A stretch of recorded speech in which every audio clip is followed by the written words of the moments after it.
Essential Journey, Luke chapter 24, verses 13 to 35.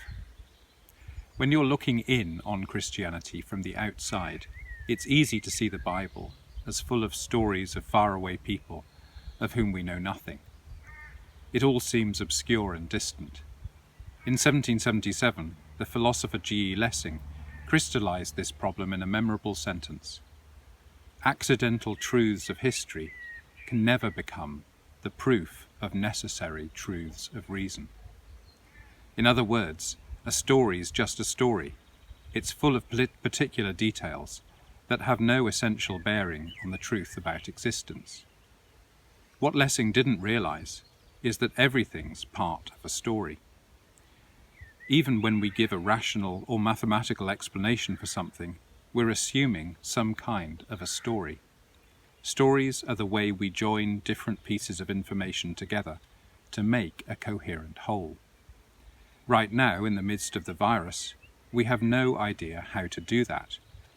The reason we're so perplexed is we have no idea what kind of story we're in, how long it is, or where it's all going. When you look at Christianity from the inside, the stories of the Bible feel completely different. Rather than assume our story's normal and these stories are weird, we start to think the other way round. We come to regard them as our story, and we find meaning and truth by locating our story within their story. Rather than think our story makes sense and these stories are nonsense, we realize how incoherent is our story and how our stories only begin to make sense when we allow this story to become our story. I want to tell the Emmaus Road story with this transformation in mind.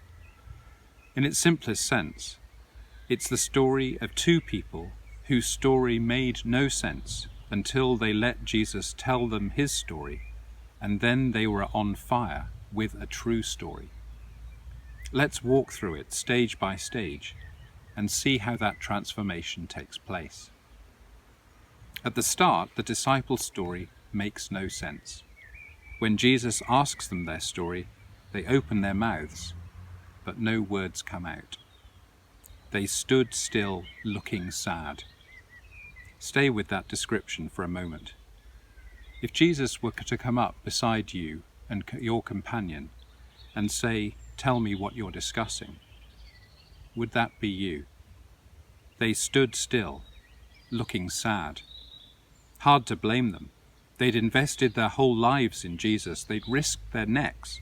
They'd left their work. They'd invested in him their whole meaning and purpose. And he'd been crucified. They were shell-shocked.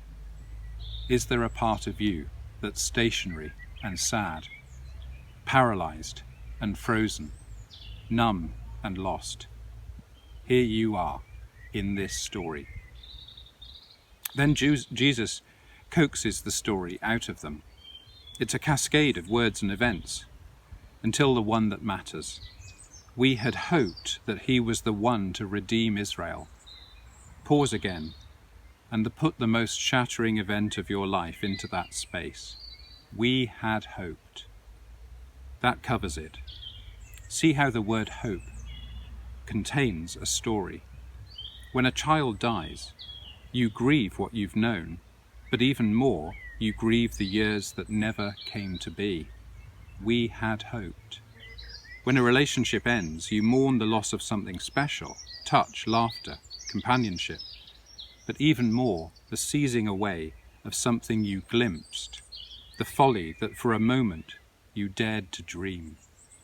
We had hoped.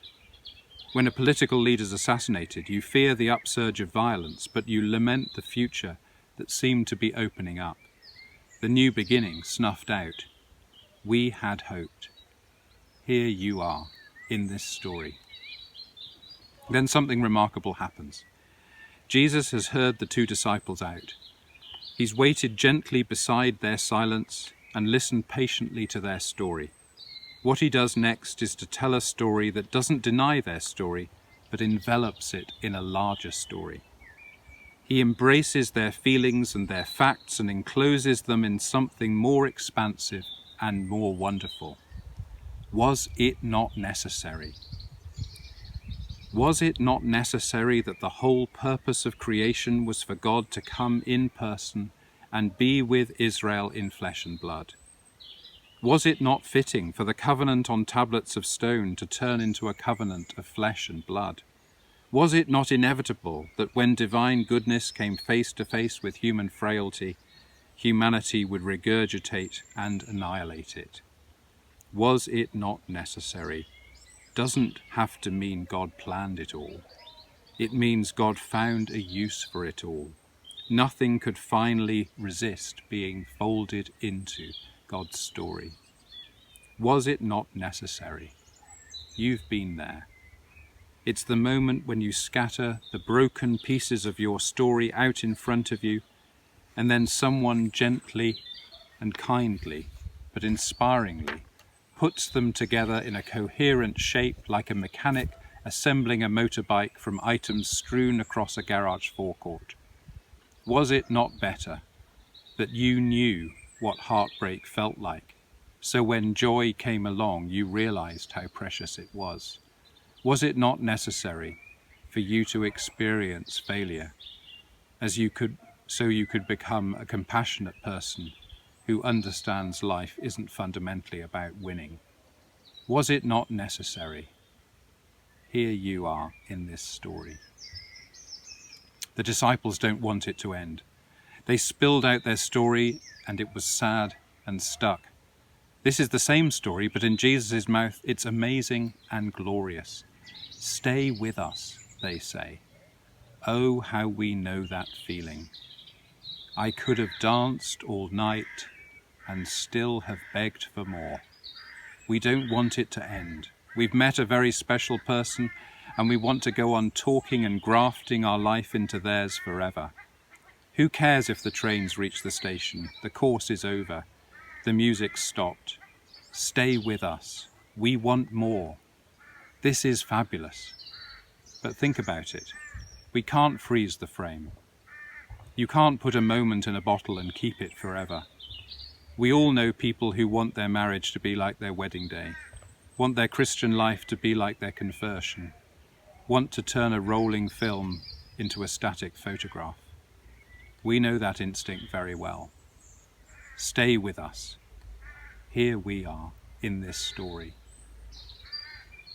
Then their eyes were opened. Everything suddenly made sense. There was only one explanation. Perhaps as they saw Jesus break the bread, they beheld the nail marks in his hands, and they realized they were sharing the body of Christ, the Eucharist. As the body of Christ, the church, in the presence of the body of Christ, the risen Jesus. Their story and Christ's story all fell into place. Mystery became reality. Grief became joy. Companionship with one another became camaraderie with God. Have you ever tried for the first time to make a Magimix work?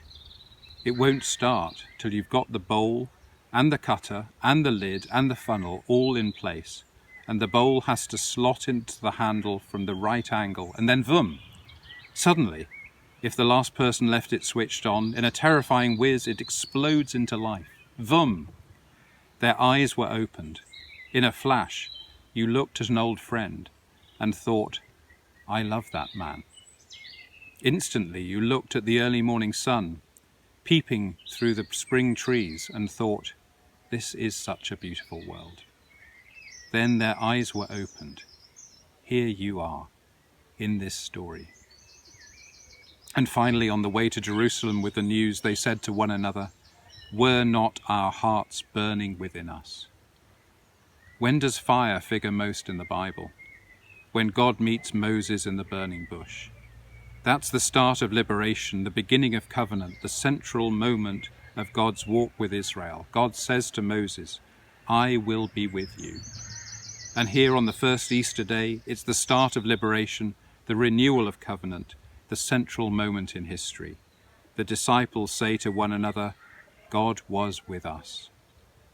Don't you feel your heart on fire right this moment? Israel, Jesus, the church, the whole Bible from Genesis to the maps, all condensed into one evening on the road and at the supper table. Can you look back on such an evening in your life, when you now say, "Did I not feel my heart on fire?" That's my prayer for this lockdown period, that in 10 years' time we'll look back and say that was the crucible of everything that followed. We renewed ourselves, reinvented church, rediscovered Jesus. Were not our hearts burning within us? Here we are in this story. We've heard a lot about essential journeys in lockdown season. We've debated whether driving to wish your parents happy birthday is an essential journey or not. Well, this is the essential journey. This is the journey on which God's essence embraces our existence, on which our small and partial and incomplete story is fulfilled by God's wondrous and merciful and gracious story. Emmaus is the essential journey. Behold what this story really is. They stood still, looking sad. This is our life without God, bewildering, meaningless, hopeless. We had hoped. We have a sense of God, Christ even, and yet it doesn't make sense. We feel let down, baffled. Was it not necessary? We hear the story again in a way that envelops and embraces, but doesn't deny or obscure our story. We're swept up into a larger story. Stay with us. We lower our defenses and realize we want to hear the whole story. Stay in this place forever. Then their eyes were opened. Suddenly, we realized this small story of this conversation, this meal, is not just our story, but the story of everything, everyone, forever. Were not our hearts burning within us? We go from this place with a mission to share this experience with everyone we meet, and to go through this process over and over again. What I've just described is what we call the Eucharist. We begin confused and crestfallen, gathering. We share our stories in all their fragility, confession. We hear God's story, readings and sermon. We resolve to eat together, communion. Then our eyes are opened in the breaking of the bread, and we leave realizing our hearts have been on fire. This is conversion. This is the Christian life. This is worship. In one hand, Jesus takes our story like one half of the bread. In the other hand, Christ takes God's story, the other half of the bread. And when we meet God, Christ's scarred hands break that bread, and our whole story is conjoined in the broken body of Christ. And the two stories become one story, now and forever.